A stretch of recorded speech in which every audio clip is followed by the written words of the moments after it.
3 days after the 8 porters were attacked along the Black Cat Trail, they still had not been taken into surgery. On Thursday morning, we were allowed into the hospital to film and speak to some of the victims.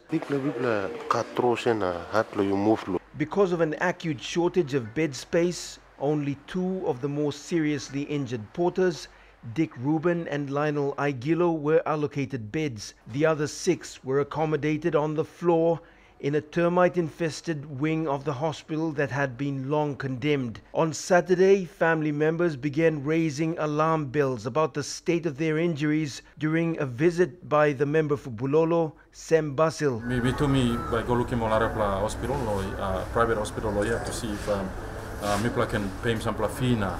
All can make him operating theatres available. These pictures of Lionel Aiguilo were taken Thursday morning.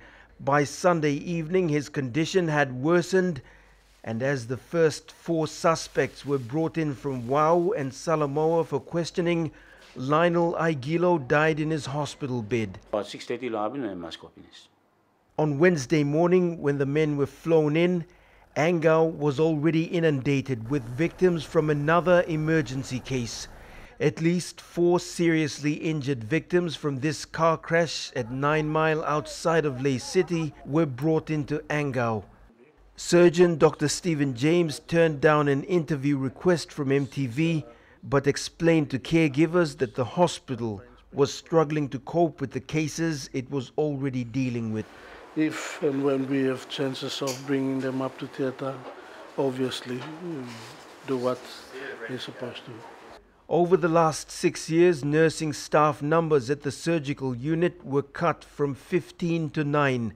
Angau currently has only 1 working operating theatre.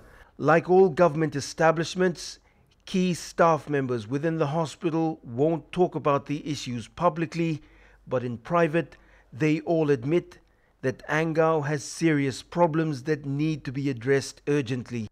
Angau has been at the center of a debate over how much the government should spend on this important hospital.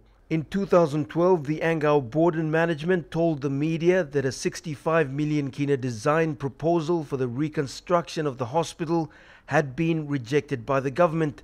From what we hear, they want to have a look at the proposal again before they can make certain decisions. We brought those questions to Health Minister Michael Malabag. You know, the 65 million is quite significant, huh? And then, you know, that sort of money can all go back to helping out the current facilities as it is right now.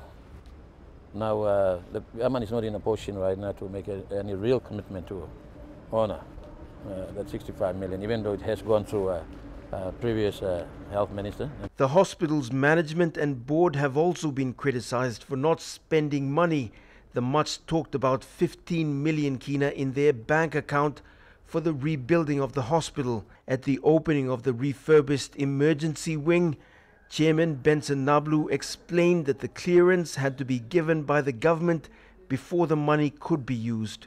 We'll do the whole rescoping to entire so that we can use that 15 million to do rehabilitation of the hospital, including building staff accommodation.